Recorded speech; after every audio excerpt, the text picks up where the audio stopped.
Welcome to the Navik Gaming Podcast, where it is our mission to explore the business and future of video games. We bring together the industry's brightest builders, investors, and thinkers to keep a pulse on current events, dissect emerging trends in games, share lessons learned, and have a great time. This podcast is also part of Navik's growing ecosystem, which ranges from free and premium research to consulting and advisory services. For more information, visit www.navik.co. This episode is brought to you by Nexus. Building a support a creator program is something all live service game developers should be doing. But without the right engineering bandwidth or marketing expertise, doing so can be a challenge. Nexus's creator program in a box makes it easy for game devs to build and manage world-class creator programs, driving significant growth in conversion, ARPU, retention, and LTV. Nexus has partnered with incredible live service publishers like Capcom, Grinding Gear Games, Hi-Rez, Ninja Kiwi, and more, and would love to help you, our Navik Gaming Podcast listeners, do the same. If interested in learning more, simply head to nexus.gg/Navik. There, you can learn more about the efficacy of support a creator programs and discover how to easily build your own. Again, that's nexus.gg/Navik, or check out the link in the show notes. And with that, let's jump into the episode. Hello, everybody. Welcome to another Navik Roundtable. I'm your host, Devin Becker, and with me, I have two fantastic panelists, as always, the ever lively Aaron Bush, and then Jonathan Anastas here as well to continue to liven things up. How are you guys doing today? Awesome. Great. Excited to be here. I think everyone's a little fired up for today, but first, a little message from our host, Aaron? Yeah, well, that makes it sound so official. Right. But yeah, I just wanted to have two quick plugs at the beginning. First, if you read this week's Navik Digest, you probably saw our announcement that we are ramping up our mobile free-to-play user acquisition offerings. So obviously, in the wake of ATT and a slowing mobile market, mobile UA has become trickier over the past couple of years, and we've sensed a rising need in our clients to be able to better offer a more well-rounded support. So that's what we're doing. And our offering ranges from UA lifecycle strategy and setting up the tech stack to analytics, creatives production, app store optimization, and more. And so just wanted to quickly mention that. But to get more info about what all is included in our mobile UA offerings, just head to our website, navik.co, click on the consulting tab, and it'll be right there in front of you.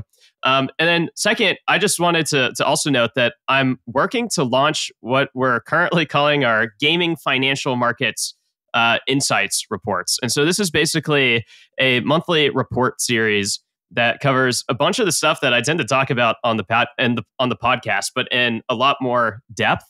And, with an eye for opportunity. So it covers our Navik gaming universe, which is all of the most important publicly traded games companies. We'll dive into all sorts of detailed company updates, like earnings updates, dig into the top performers and underperformers, provide insights on every single games industry, M&A, venture, strategic transaction. And we'll do a lot of work to highlight under the radar interesting investment ideas too. So it's coming together really well. And so if you're an investor, investment banker, executive, or just study a lot of companies in your corporate strategy job, this is probably going to be a valuable resource. So I'm currently looking for a few pilot customers who can kind of help shape this report into something that's most useful before it goes live to everyone. So if you'd be interested in learning more or helping shape what that report is, just shoot me an email at aaron@navik.co, and I'd be happy to chat. So those are my two quick plugs. We got a lot going on, but excited to jump into all of the news now. Yeah, for those of you who aren't aware, Navik has a pretty diverse cast of consultants with a lot of different backgrounds, a lot of different knowledge bases, a lot of different experience. So definitely, if you're unfamiliar and just listen to the podcast and aren't too up to date on that stuff, definitely check out what we got going. Obviously, the digest tries to touch a lot on a lot of different those areas. But yeah, we always feel free, if you're interested, to reach out. A lot of cool stuff going on. But a lot of cool stuff in the news as well, as you mentioned. We've got a lot of topics today. Modern Warfare 3 on a lot of people's minds. Some interesting discussion around live service games and where that might have maybe overcorrected one direction. The new Steam Deck, for those of you who hadn't heard as well, we'll talk about that a little bit. And then we've got Roblox's earnings as the earnings season continues. Overwatch League, not doing so great. And maybe we'll touch on a little extra if we get to it. But let's just start with Modern Warfare 3, what everyone's enjoying talking about and or playing. It's November. It's another year. It's time for another Call of Duty, right? A topic near and dear to my heart, having launched 5 of these. So here we are, Modern Warfare 3, actually Modern Warfare 3 2.0, actually, if you sort of go back to the way it used to be. Developed by Sledgehammer, released on the 10th. It's had a tough go in its first few days out there in the marketplace. I believe it's the lowest rated Metacritic score for a Call of Duty, at least in my time frame, sitting in the 50s, depending on the platform. I've seen as low as 50, hovering around 54. The critique has been primarily based around a very thin campaign experience and just overall thinness with the content itself. Like, in essence, is this DLC masquerading as a game. Some fuel was thrown on that fire with a pretty deep Bloomberg article on, was this actually, in fact, an expansion pack turned into a game based on Treyarch's inability to deliver the game that was supposed to launch this year, and some denial from the Sledgehammer team and no comment, I believe, from the official Activision team. It's a little early to see how global sales are. We saw some initial data out of the UK that said physical sales are down 25%. I think under the best of circumstances, we would expect physical sales down some percentage because the world is moving to digital, of course, and especially, Xbox is primarily a digital platform. So that box is a little harder to unpack. I think what will be interesting to notice in the next couple of days is usually somewhere between around 10 days afterwards is the classic Activision brag stat. Right? Like last year, it was $1 billion. I was actually looking back on when I launched the old MW3 and we announced $775 million in 5 days, about 10 days after launch. So we're getting a little close. So I think in terms of like how the whole global ecosystem, physical and digital, is doing, that will be really the attempt to glean where we are. But it looks like a little bit of a tough start from fan feedback out of the gate. Well, I'll just zoom out a little bit. I mean, to me, it's been impressive what Call of Duty as an ecosystem has pulled off over the past 3 years, let's call it. Expanding into free-to-play with Warzone, with Call of Duty Mobile, and obviously they've been able to build out their audience and continue to scale Call of Duty, which was already, like a top game. And so being able to pull that off has been really impressive. But at the same time, probably the least impressive part of that 2 to 3 years has been the premium content treadmill. And if you look back at the past 3 years now, 2 of the last 3, Modern Warfare 3 now, and then Vanguard 2 years ago, both had pretty heavy criticisms for maybe for slightly different reasons. This one just seems to be more rushed, where it was maybe meant to maybe be a DLC and then they kind of spun it into a full game. And Call of Duty revenue is like crack, I guess. And it's hard to get away from once you've been on it for 20 years.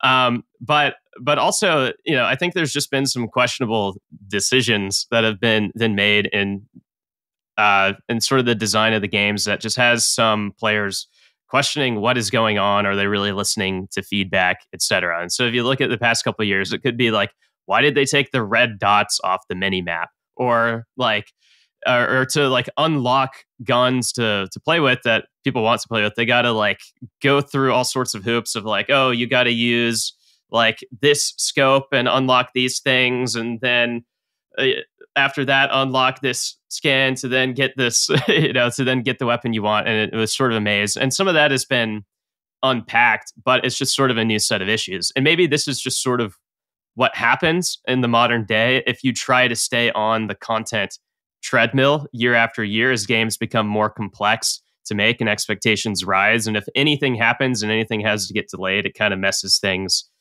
up and quality will drop. And so I think there's some truth to that. I don't know under Microsoft if anything will change. I would be kind of curious to hear your thought on that, Jonathan. Clearly, this is like a kind of a modern day Call of Duty issue, and Modern Warfare 3 is showing the worst of it. But if you kind of look at the past 3 years, as I said, there have been some problems. They've kind of shuffled what studios are working on what. Do you think that as Activision changes leadership a bit, has a new parent looking at this, is also looking at how it complements Game Pass, maybe takes on a different business implications? Do you think the Call of Duty premium model, the treadmill, do you think it changes at all, or do you think they just try to bandage it up and keep it plugging along for the next decade?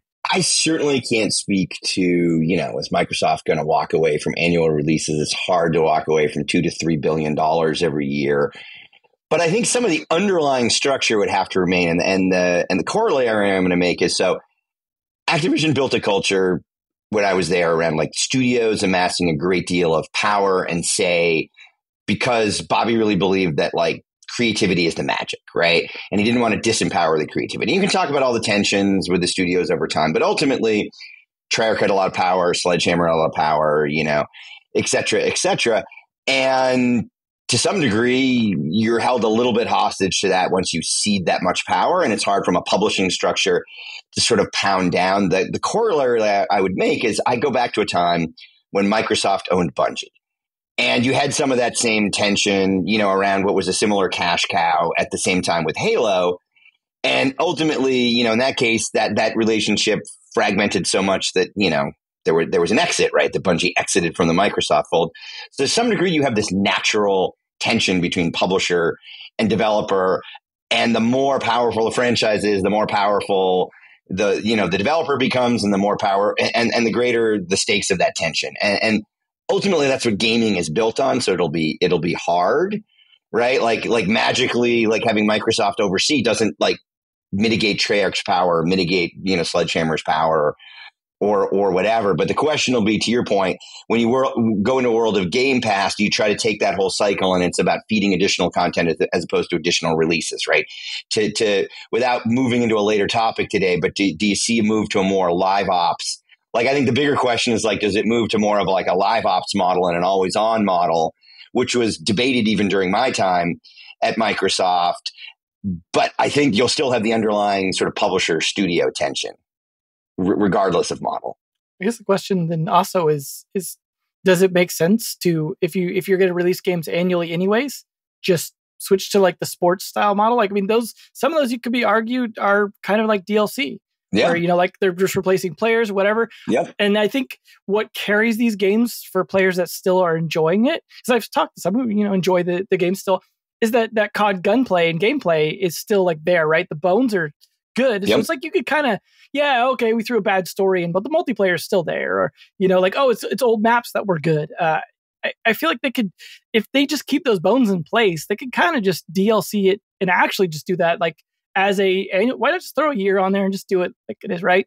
Just make it Call of Duty 2023, 2024, and stop pretending it's they're not trying to go that direction. I mean, we have the rotation of 3 teams, and correct me if any of this is wrong because you were more in there, but like the whole rotation of 3 teams was the compromise to then still pump it out yearly without compromising on quality. But it's like, well, if we're still ending up back there anyways, maybe they just need to own that and be like, let's not try and make this huge campaign and all these other changes and just be like, let's just iterate every year the way that sports games do. And, it's not like those are failing. We just talked about it, FC24 very recently, how well that's doing. I doubt that changed a huge amount of the game. I agree. And it's interesting because you're starting to see some hints of that, right? You have progress carry forward, I believe, from this year to last for the first time. So you're starting to see it. The only step back I'll sort of make, and it's leaning towards that, is I am always surprised about like the loud complaint about campaign. Like, at least the data that I used to saw, like campaign was just a small piece of total hours played. It sounds like a vocal minority. Like, I get it. I mean, to me, it sort of feels like gamers are some way concerned. I paid $60, so I expect a good campaign, right? Even though, say, 70% of those players never touch the campaign. I'm sorry, like 30% of the players never touch the campaign, or like 70% of the players never complete the campaign. There's still complaints about is the campaign thin. And I don't know if that's like trying to tie it back to the value of the price of a premium AAA game today.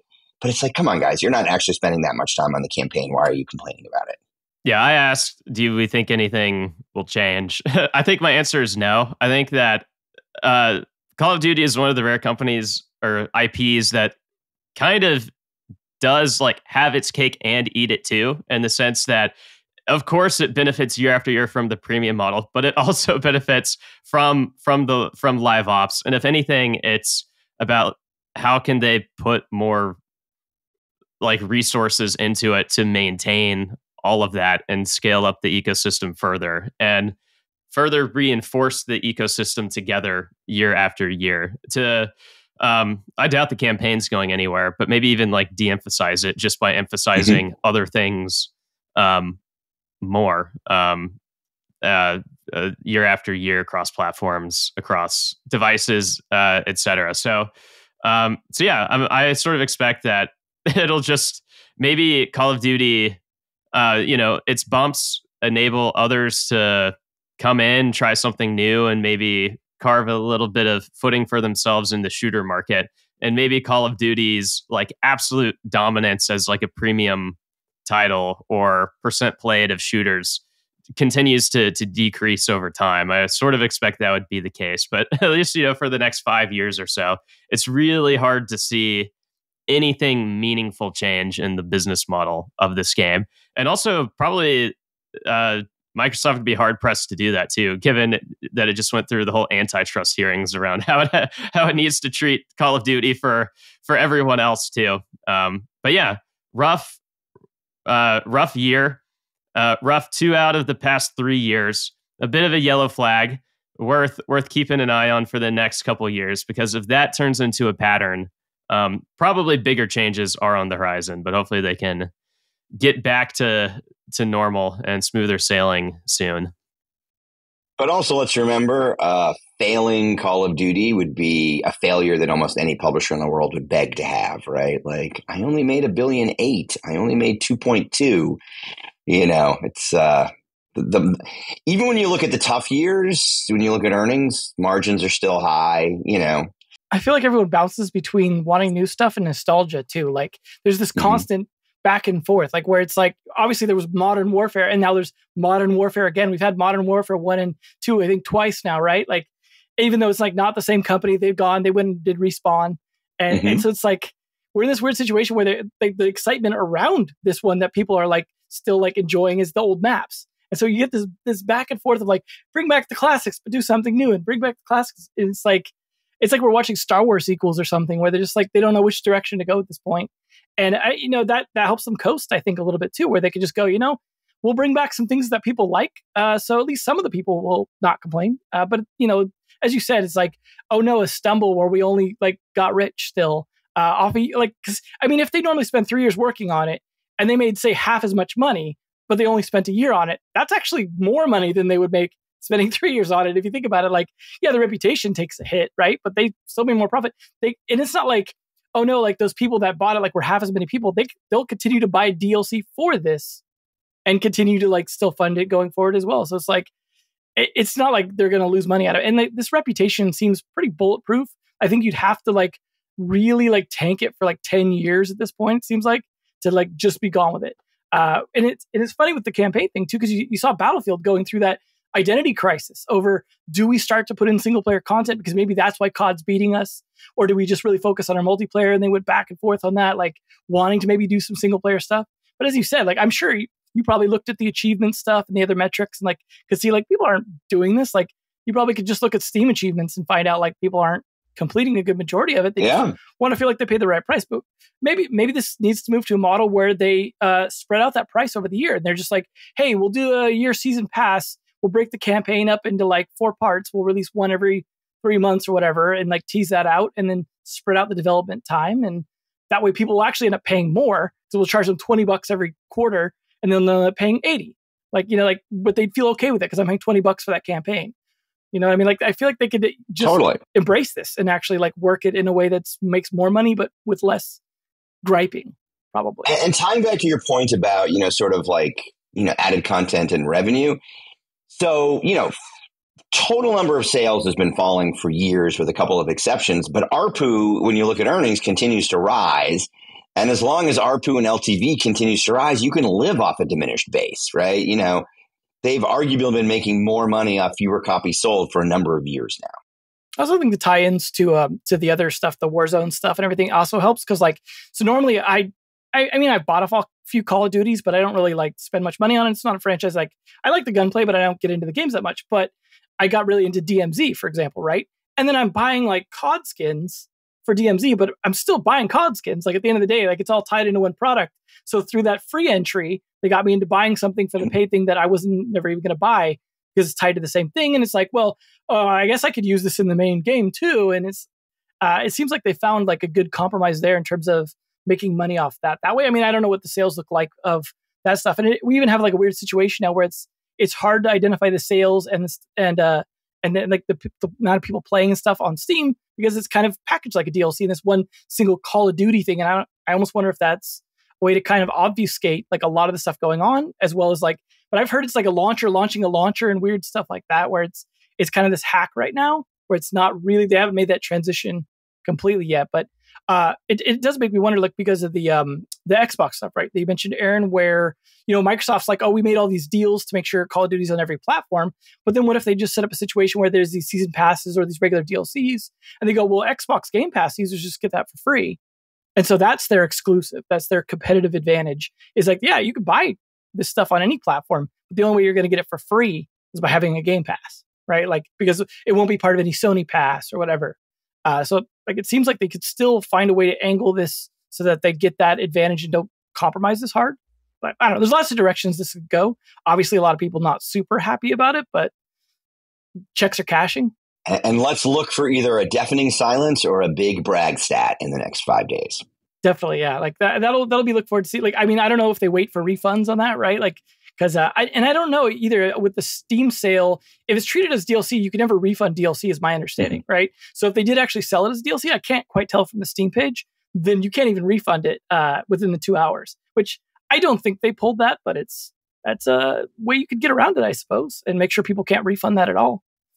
I mean, it's not like a Cyberpunk kind of issue, right? Where they're just oh, let's pull it off the store and all that stuff. So lots of possibilities here. But speaking of live service games, Aaron has some stuff to say on maybe going another direction with things. Yeah, so obviously one of the largest trends in gaming in recent years is companies chasing after the live service model, whether it's adding a bunch of extras to premium titles like we were just talking about with Call of Duty or sports games, or of course, the rise of free-to-play on mobile, but, also everywhere. Where whales become the main monetization engine, but it just lowers barriers to getting started. And I think we're now entering a time when live services are obviously still growing. I mean, it's the future of the industry in large part, but the realities of the challenges are starting to sink in more places. But there are also companies on different parts of the adoption curve of the live service model. And so what I just thought was interesting was this past week, there were several different news points that kind of hit on companies that are all on the different parts of the spectrum here. That in my mind just kind of shows that I'll talk about the examples in a moment, but it shows that one, there still are companies that have yet to really adopt this model at all, that are still, just setting up, figuring it out.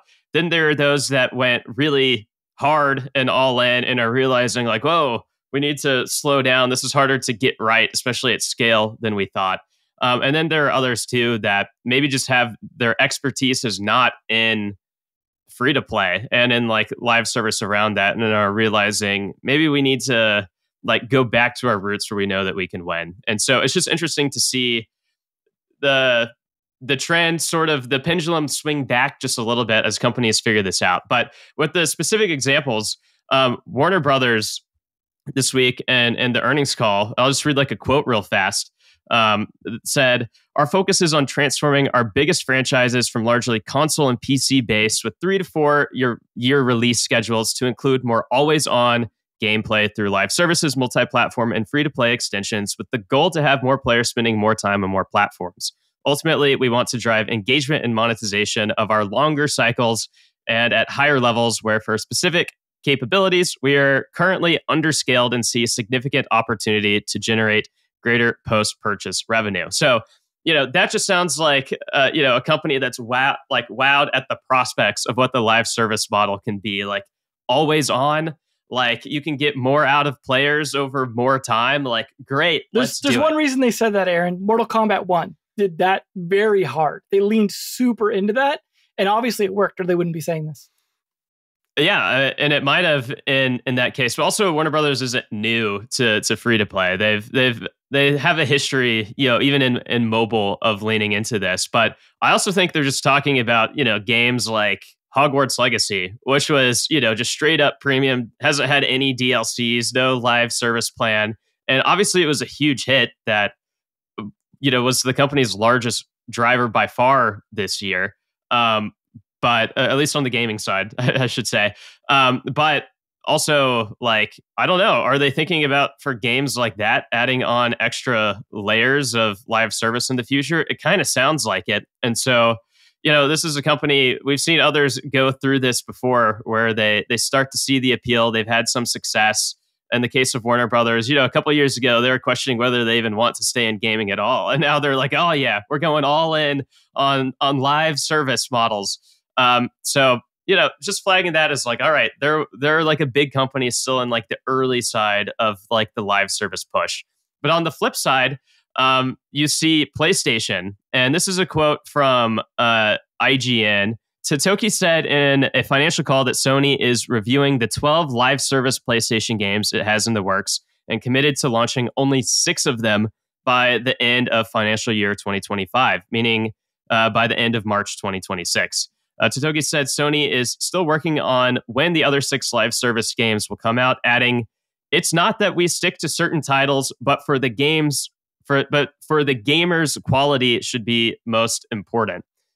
And so now this was a company that, was maybe Warner Brothers 2 years ago that saw live services, saw that they were late, and then just went all in on being committed to making these types of games the largest part of their business. And that trajectory still maybe is there, but clearly they've had to slow down. And so, originally, as the quote was alluding to, there was planning to have 12 major live service games live by basically like early 2026. And they just cut that in half because they realized it's hard. And obviously, too, like PlayStation bought Bungie recently, and Bungie is best in class at this live service model. And they, too, have been struggling with Destiny 2 of late. And so I have a strong feeling that some of the internal struggles that they're seeing in their best companies is just having a reverberation, a ripple effect on everyone else, and is causing them to slow down a little bit. And then lastly, I'll just mention, we also saw Remedy this past week, which of course is known for, most recently, Alan Wake 2 came out, Control, etc. Just like really great, unique single player games that was working on a free to play multiplayer game, and has now said that, you know what, maybe free to play isn't for us. We're probably better at these premium titles. It'll still be multiplayer, but we're going to go back to a bit closer to our roots to pull that off. So this will still have live service components, but probably not to the full extent that they initially thought if they're going back to premium. So another example of the pendulum swinging back the other way. So, a couple thoughts. One, obviously, as I mentioned, every company is in a different spot, and we'll continue to see that be the case, even if the general long-term direction is toward live services. But like this year, maybe companies are resetting their expectations a little bit. That's probably the largest takeaway I have. But my second is just that companies that are more free to play native are probably going to have an advantage, here. For example, just think about Riot entering the fighting game genre with a free to play title. It's going to carve out meaningful market share and kind of lead where the future of that genre is going, probably faster than any of the incumbents can change. And so Yeah, it's just we're in the middle of all these interesting trends. But I want to pause there and just hear your thoughts of where we are in the cycle and whether any of these examples stands out to you for any particular reason. Well, I mean, I think with those competing messages, you hear like when live ops works, nothing works better than live ops. And also it's a great pitch to investors and markets, right? This sort of perpetual, high value, high ARPU, low cost revenue model is amazing, but it's also super hard, right? It was interesting. When we were sort of going through notes back and forth, you hadn't called out Bungie, and one of my notes I'd made to myself is like, yes, but Bungie, right? They miss their revenue projections by 45%. So, it's this incredible financial dream that is very hard to make repeatable, in the marketplace and in reality. It's like the magic's in the magic as opposed to like you just say live ops and you have this license to print money, It also begs the question of what live ops means in the sense of like how you're structuring the game content, right? Like you could consider doing a DLC model, like kind of like live ops, but it's not the same as like one where it's like the freemium style model, right? Where it's like, are you continuing to support the game through purchases, or you continue to support the game through the whale model where you're hoping the whales are subsidizing everyone else, right? And those are different business models. Mm-hmm. And that's why I say like it helps to have experience in that particular business model, because you have to produce differently, you have to staff differently, you have to have different schedules, you have to like actually set the economy up differently. For example, like you don't care about the economy and playtime if you're just selling DLC. It's like, well, cool, as long as the playtime's long enough that they're fine with the price, then like that's fine. I don't care about the in-game economy as long as, whatever. Like you're not trying to like put all these economic pressures on. Whereas the free-to-play model tends to be a lot more aggressive in that, and you kind of have to do that like correctly. Especially for different markets, right? Like certain markets can bear like a lot more aggressiveness on that, and some are like, you got to kind of at least convince them that it's fine and like nice. And that's why I found the Mortal Kombat one example interesting, because it's like if Warner Brothers is suddenly saying this, because like they just had Multiverses that just is still on, in a coma at the moment. Well, who knows if it'll come back? Like I don't know how they're going to staff that game for a year without it making any money and then come back. I hope it does, because actually it was a great game. But Mortal Kombat 1, on the other hand, did the opposite of Mortal Kombat 11. Mortal Kombat 11 had a ton of content and had a long lifespan because of that. Like people were playing it for a long time, but then they look at that, they look at Hogwarts Legacy, and they go like, wait, why are we doing those models where we're like entertaining them for years when we can like charge them for years and like string out the content? And they clearly did that in Mortal Kombat 1. They took some of the content you'd normally get in that premium purchase, charged the same price for it, and then strung it out as DLC or put it in a freemium model sort of thing where you're pressured to pay for it. Like you don't technically have to, you could earn it kind of thing. And so it seems like, Warner Brothers is like, why didn't we just lock doors in Hogwarts and like, that door will open in a couple of months, but you could speed up opening it faster. Like, why are we giving them all this content up front when we could string it out more and monetize it? Whereas like, as you guys said, that's not easy to do either. Like you could do the model where you're just like, well, we'll just hold back content. Like it's already done. It doesn't cost us anything to really run it for the most part. We just hold it back and then we string it out. Or it's we actually have to respond to the community. We have to have people managing this. We have to have people generating events, paying attention to the analytics, adjusting things, monitoring like that's not cheap either, right? You have to like constantly account for labor, all that stuff, the like ads that you have to push out to keep people coming into the game. So it just seems like it's one of the, like with all the ones you mentioned, it's like, did something recently good or bad happen? Seems to color their comments, right? Like Remedy's just like, hey, we didn't even sell physical copies and we still did good. Like maybe we should go a different route because we're doing quite well how we are. And then like, Warner Brothers like, we didn't realize we could make this kind of money off Mortal Kombat. And then you got Bungie like being like, oh, we got to lay off people. Maybe this isn't working so well anymore because labor is too expensive to keep this game going. It's just short-term memory. Maybe we'll see what they're thinking next year. Yeah, I think. Go ahead, Jonathan. I was going to say to your point about sort of like, thinking about like breaking economies and breaking stuff. You're right. You have a couple of other levers, which is like when you're talking about whales versus stringing content out, do you want to get into do you want to maintain a sweat equity model, right? Like most games are based on a sweat equity model where you cannot pay per performance, at least in the West, right? To your point, in China, in the East, you can pay per performance all day long. But when you start, here in the West, when you start allowing people to buy their way into performance, that creates some community backlash and some breaking. And then I think the other piece that you can break is the realism model, right? Like when you start selling things that, all of a sudden you're pulling people out of the narrative. Like, you sold a skin or a costume or a character that would never exist in that world. Right. And that's where you're sort of balancing engagement and sort of, community expectations, for lack of a better word, with monetization. Yeah. And I think it's not worth even dwelling too much on the individual examples, in part because every company has its own circumstances. But I more even just brought up this topic just because I think it's worth knowing where we are in the hype cycle and just that these hype cycles exist. Right. So like, I think it is worth noting that like we're at the point of the hype cycle with live services where we're starting to see resets happen. And it's not entirely new, but it's both becoming more ubiquitous. More companies are thinking about it, but also now more companies are just tweaking their model. Doesn't mean it's not going to happen, but it's one of those like dips to reset to then have a better longer term future. The hype cycle before this really was mobile, right? When all of the big publishers were like, yeah, mobile, the next big market, the next big thing, we got to find our strategy. And so, all the big publishers and such, are jumping into their mobile strategies. And then for the most part have had to largely reset what that means and how they go about that. This is like the new version of that in my mind, even though there's a little bit of overlap there. And it'll be curious to see what the next one is. Usually like these, either it's like a platform shift or a business model shift that is also somewhat, driven by platform shifts too.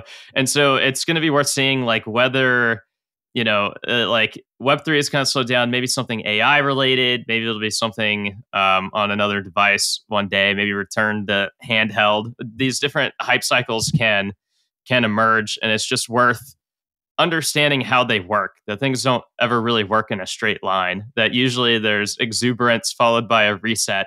And then it turns out okay. So anyways, just I enjoy understanding where we are in the cycles of these things. I think it helps us get smarter about what's to come. Yeah, I mean, I think those cycles are also not necessarily always a bad thing too. It's like one of those things where the reason I think we end up in that is because like when things are going really well, you tend to get a little more careless. And then some of those things work out okay, and then some of those things don't. And then when they don't, then you start to go like, well, maybe this isn't actually going to work. But I guess without that, like we wouldn't get people trying things that maybe they shouldn't, but maybe are good.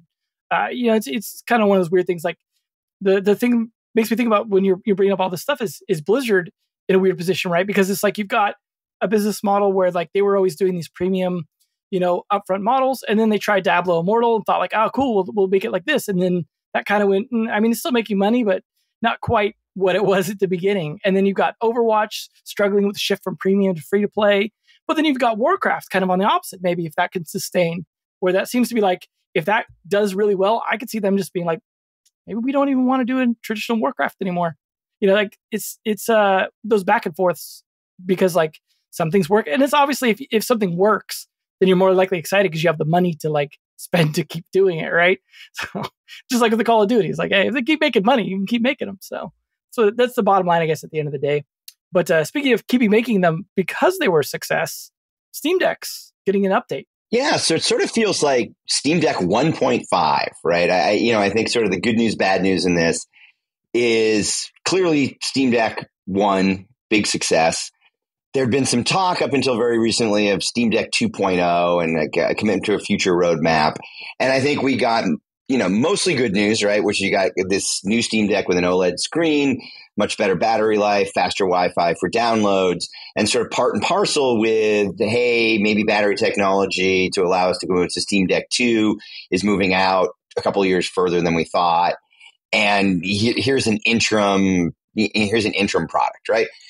It's fine, right? To me, it sort of falls into like iPhone updates. Like sometimes, the annual iPhone update is big and sometimes it's not that big, but it's a nice vote of confidence, to what I would in essence call the start of like a fourth hardware ecosystem, right? In addition to kind of the big three we've traditionally had on a platform that's mostly been about software and software downloads and sort of PC based. So it's really interesting to watch this ecosystem start to evolve and transform and gain some traction.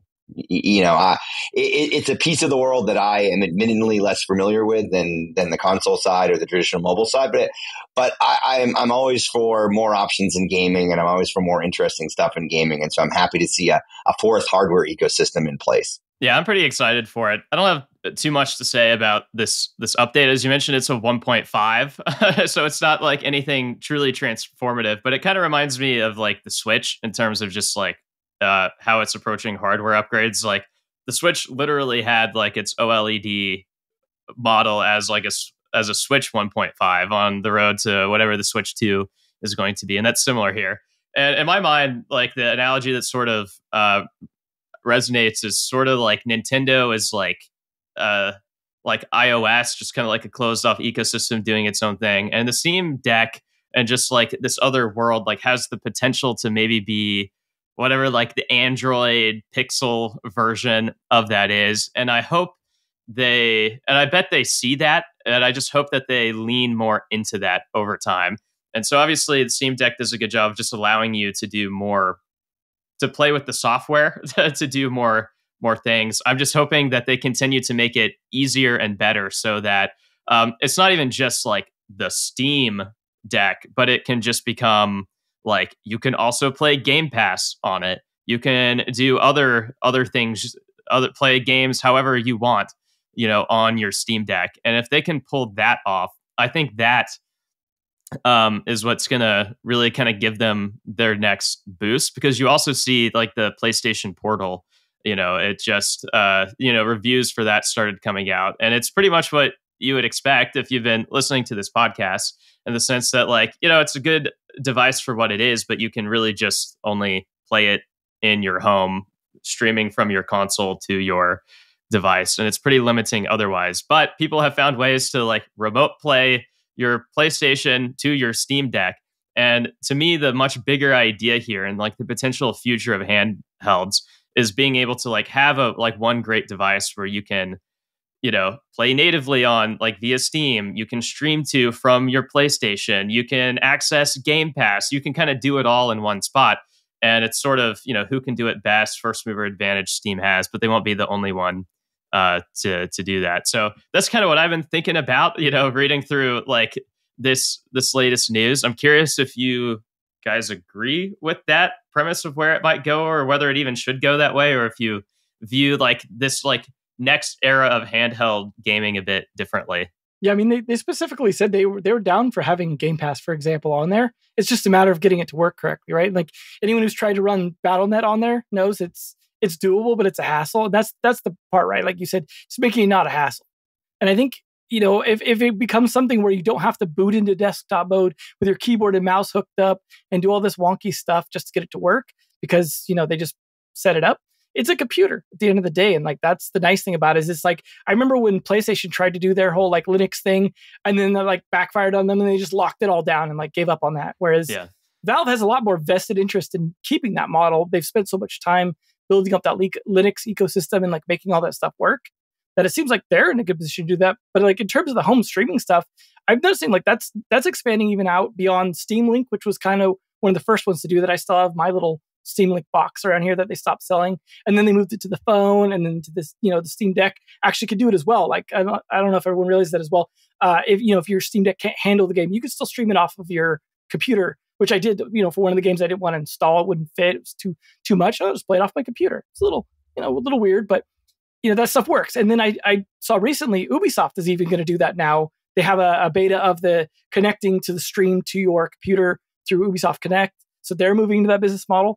The question I have then is, why does Sony even bother with hardware for it when they could have just done it with their phone, which everyone's already doing? Like if Ubisoft's doing it, if all the cloud stuff's doing it, if Steam's done it for a while, like why even bother? Like they obviously like they want to sell hardware, but it just seems like they're going in kind of the wrong direction at the moment.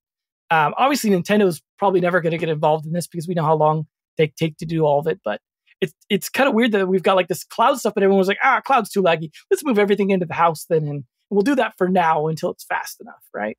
Yeah. So yeah, I'm curious. I mean, obviously Sony with PlayStation, they just kind of want their own closed ecosystem. And the Portal's probably step one and like a longer term hardware plan that they're thinking about. Like, I doubt they want it to only be you can stream from your home, really. And they'll get feedback, and hopefully cloud tech will improve to some degree um, to level that up. But yeah, I don't know if they'll ever want it to be like the Steam Deck, or if it ever even really can be.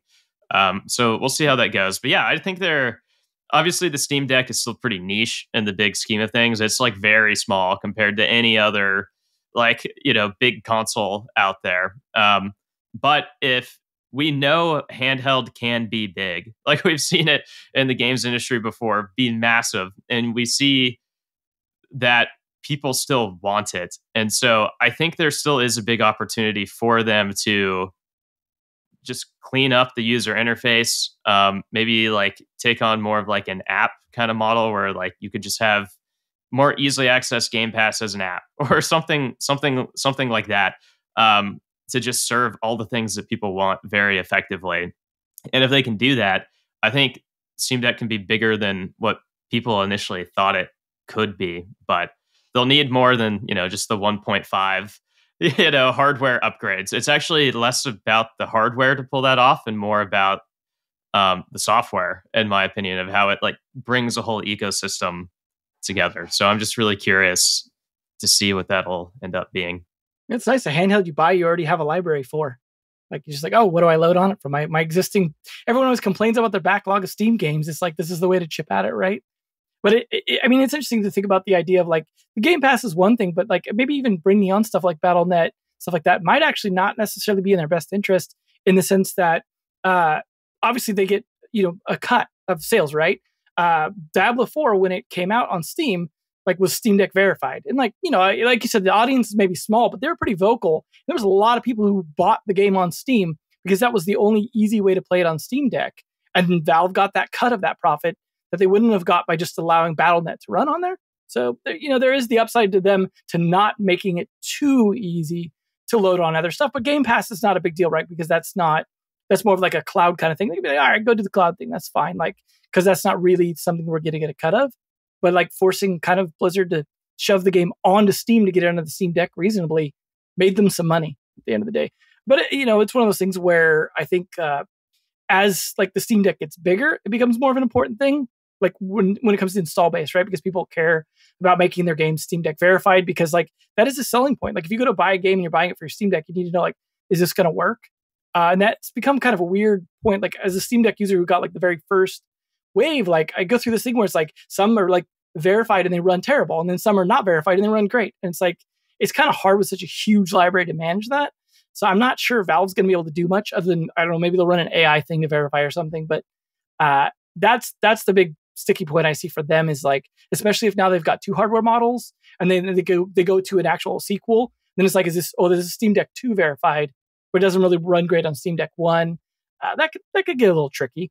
But I did hear some quotes from them that they were at least being wise about like going, hey, it's not ready yet, so we're not going to force it out. We're gonna put out an upgrade for those of you who are willing to buy a new one, or those of you who haven't bought one, because the audience was small enough that like there's room to grow the upgrade. Same with the Switch OLED, right? Because there was a huge push during COVID. A lot of people couldn't get Switches but wanted Switches, and a lot of them sold during that time. Like I was someone who had to pay for a marked up used one just to get one during COVID. So I experienced that firsthand, and Nintendo was like, cool, now's the time to tap into that. Then we'll release a refresh. And this seems like the same thing, right? It was a kind of a limited thing. It was a little hard to get. Some people probably think it's still hard to get when it's maybe not, but the perception's there. So seems like a good idea. But moving on to a completely different topic, Roblox put out some numbers. Yeah, and I can keep this pretty brief so we can get to the other topics as well. But, we're in the hurricane of earnings season now, getting hit on all sides by companies reporting.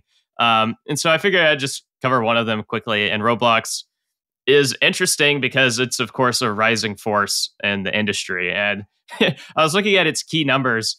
And, if you look at bookings, its daily active users, hours engaged, all of those are up 20%. So it's like the machine is clicking, like all in a pretty unified direction. The other interesting thing of note with Roblox right now is that like it pretty clearly is starting to see operating leverage in its model right now. Obviously, it invested a ton into talent and into like infrastructure when COVID hit, and just it created like a spike in demand that needed to be served. So there were a ton of investments that were made into the business that are now starting to be grown past, and they're being free cash flow positive now. Of course, the extent to which they really can have operating leverage is limited by like app store fees above all. So the business model is still hamstrung a bit, but it's good to see that they can be cash flow positive right now. And also just good to see that new launches on new platforms are going well. We've talked about this previously, but obviously Roblox being in VR is a big deal for that platform. And on PlayStation, it's, been in like the top game list in terms of engagement. And so I don't know how much that's baked into the numbers yet, but obviously Roblox, going to become a more multi-platform service, aging up, growing around the world, like all of those are moving in the right direction. And really like the snowball of Roblox compounding over time and its capabilities and who it's serving. The long-term direction of what fundamentally this company can be continues to remain super impressive. But, obviously this is still like a $20 billion company. And, investors are going to have little quibbles here and there. And so just mention some of what the quibbles could be, like you have the rising competition with UEFN. Roblox is not the only game in town. Roblox is still going to be fine, but you're going to see more companies test building there instead of Roblox, more players test playing there instead of Roblox in places, etc. As I mentioned, the operating leverage has limitations.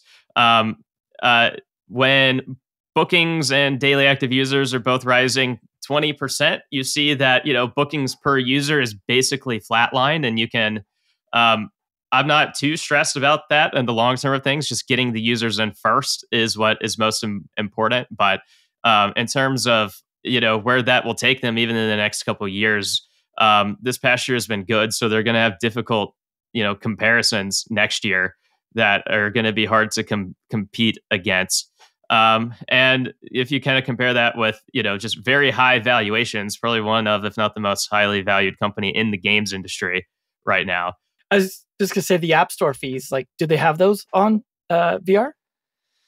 They must. I bet they do. I don't remember exactly what they would be, but I'm sure it would be pretty similar to mobile. And PlayStation would have it as well. There's going to be App Store fees any direction they look, because they're not controlling the hardware itself. But yeah, all in all, long term, still looking great. But just little things here and there. If anyone's expecting like massive wins in the short term, maybe don't be thinking that way. Look a little longer term. You'll probably be happier, and Roblox will be fine. Seem like the poster child for network effects, I think, at this point, right? Yeah, absolutely. Killing it. Unfortunately, we've got the opposite of that for Overwatch League, who is now no longer having a network to affect. Yeah, more bad news in the esports space is probably the headline for this segment. And it is that we have the end of the Overwatch League, as you mentioned, as we know it. 2/3 of the teams voted to exit, and that Activision Blizzard will pay up to $120 million. I think that's the high end of the range to the contracted teams. This has been a very complex economic story from the beginning. If you go back to 2017 at the height of sort of, mania and bullish markets on esports, you had Activision managing to get $20 million checks for the original franchise teams, with commitments with slots for $35 million checks for expansion teams, which was just unheard of numbers. And there were always rumors, to get those things sold, that maybe they had, some payments over time and things like that to finally close them. But this was a bull market story for a long time.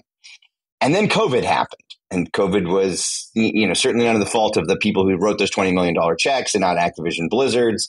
And a bunch of those payments got deferred during COVID when there was no live events. And then some of the other stuff that went on at Activision went on, and you saw some sponsors drop out. So there's been a bunch of competing downward pressures from a bunch of places. And then we sort of enter esports winter around the same time we enter crypto winter. And we end up where we are today, where this is not completely surprising, right? I mean, we live in the wake of a FaZe Clan selling for $17 million when I think their public market valuation peaked at about $750 million. And I can't remember if their private market valuation in any of their rounds was actually higher than that or up to the B or not. But so, in the grand macro is not that surprising.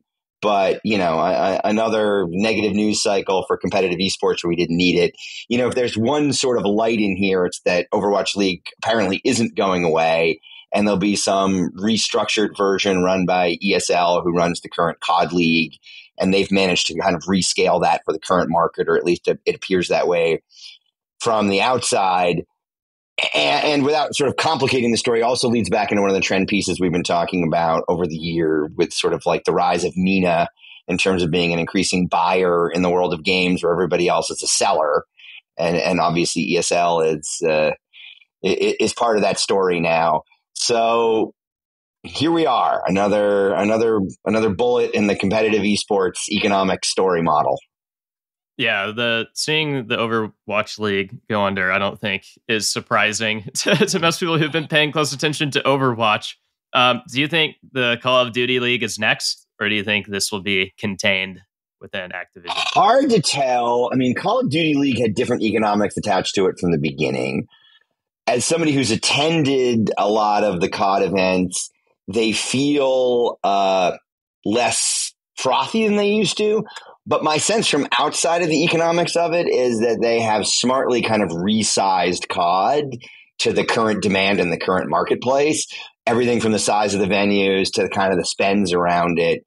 So my gut, and it's not really broken out in earnings enough to really get a sense of it, is that it has been resized to the current market environment.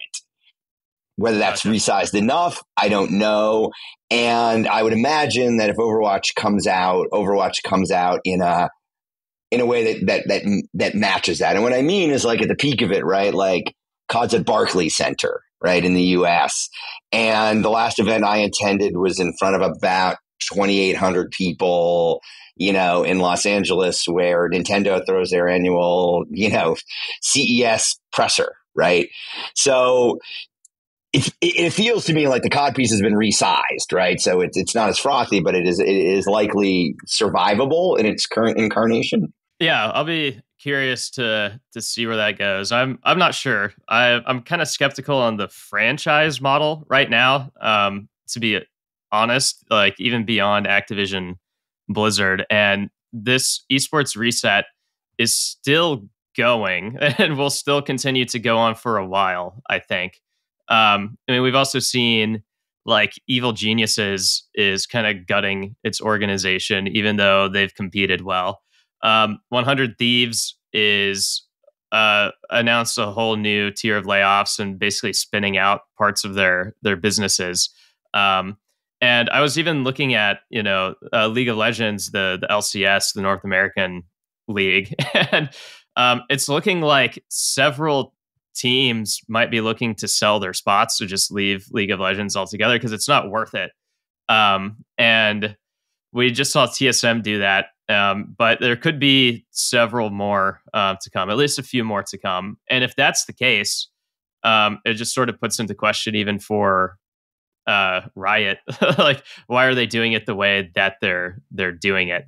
And, raises even another question with just like esports in general. Like they have different life cycles than traditional sports. So maybe it should be structured in different ways to reflect that. But I think that the ESL and Savvy is actually kind of positioned well to, as you mentioned, to zag, because as the rest of these leagues struggle and kind of seek to reset, probably the best place to reset is with someone like ESL, who will kind of take over the operations, run it more leanly with less, big buy-ins. It's more open to more people to participate in without high spending expectations the same kind of way.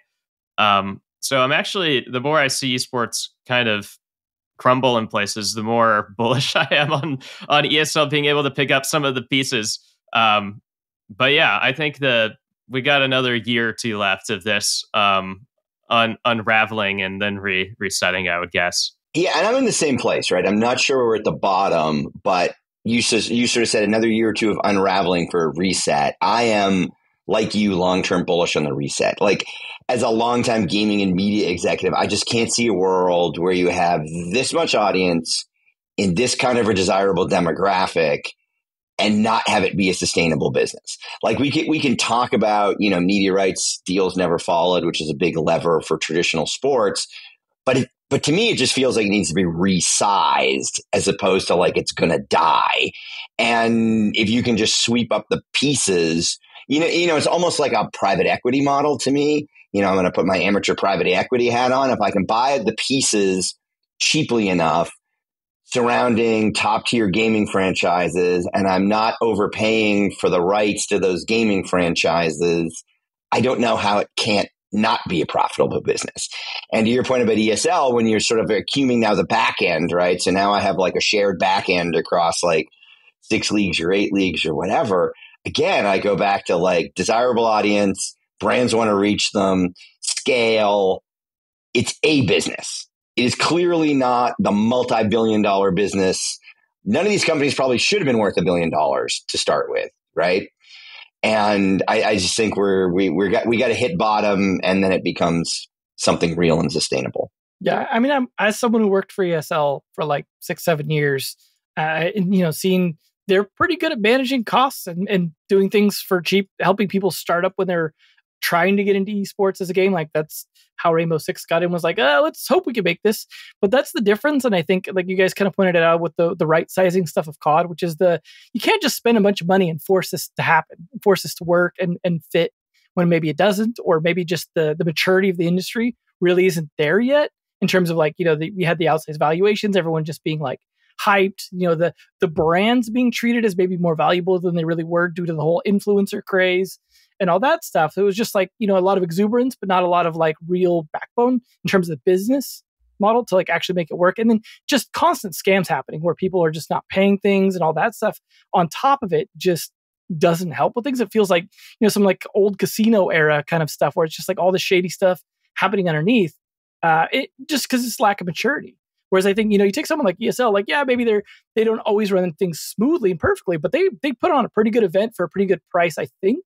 Obviously, things have changed, could have changed and inflation's happened and all that. But I imagine they'll probably continue that, under the Saudi rule. And so it's a good opportunity for them to be part of that reset, I think. And these teams, like I said, with the COD resizing, maybe they'll work, maybe they won't. But I think that's a good idea for these people to go like either grow it organically and don't force it, spend what you need to spend to get it going.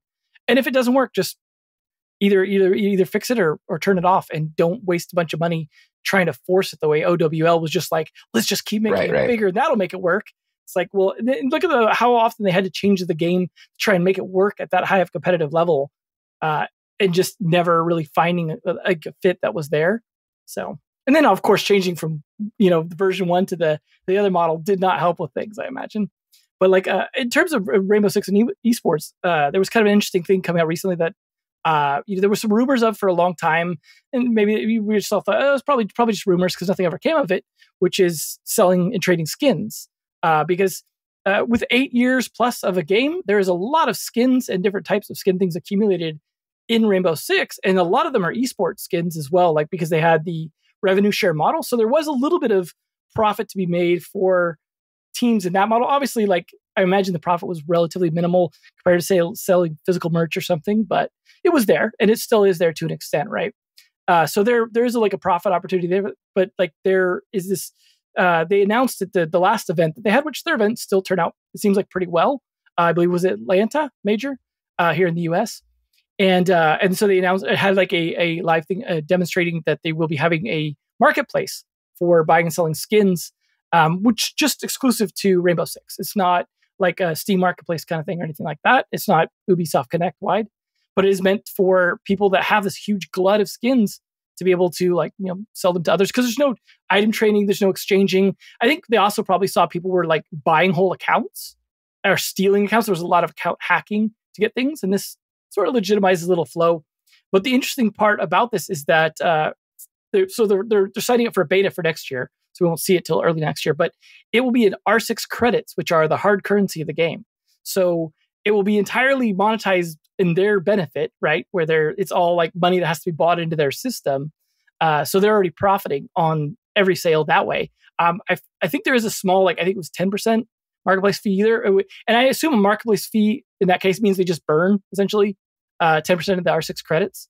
But the interesting part here is there's no real exit liquidity for that. Like Steam Marketplace, you sell your CS skins or whatever, and you can spend them on games. You can spend them on whatever. I've definitely done that where I've sold a skin and bought a game. So there's liquidity for that money. So I'm curious to see how this will go. Obviously, it has the upside, which is that it's not really a money laundering vehicle, at least the current setup, right? Like, who's going to launder money that way? Like, oh, I've loaded up my R6 account. Now, you can, in theory, of course, sell that account to someone else, all that. But I think they're at least avoid some of those problems. But they're also in a situation now where people might go, what the hell am I going to do with all these R6 credits? Unless this is I feel like this is a foot in the door, moving either towards, they haven't said anything about NFTs and all that stuff. So probably not that direction, but let's say it starts to work across Ubisoft Connect. Maybe just for now you can buy games with it, because they did have a point system where you could earn some points and use those towards discounts on games or stuff. So I don't know, you guys' thoughts on whether good idea or bad idea? Not really. I know we got to wrap in a moment too. But yeah, I mean, my biggest thought is just obviously a couple of years ago, Ubisoft Quartz was their big potential push into building a marketplace. And it seems like if they're launching this in a meaningful way around their biggest ongoing live ops kind of game, this is more officially the direction that Ubisoft now wants to take their business regarding marketplaces. I would guess, I could be wrong. And that seems fine and good to me. I like when games have marketplaces like this, and you can be more transparent and clear in how you want to trade your own assets. It doesn't always have to be, an NFT too.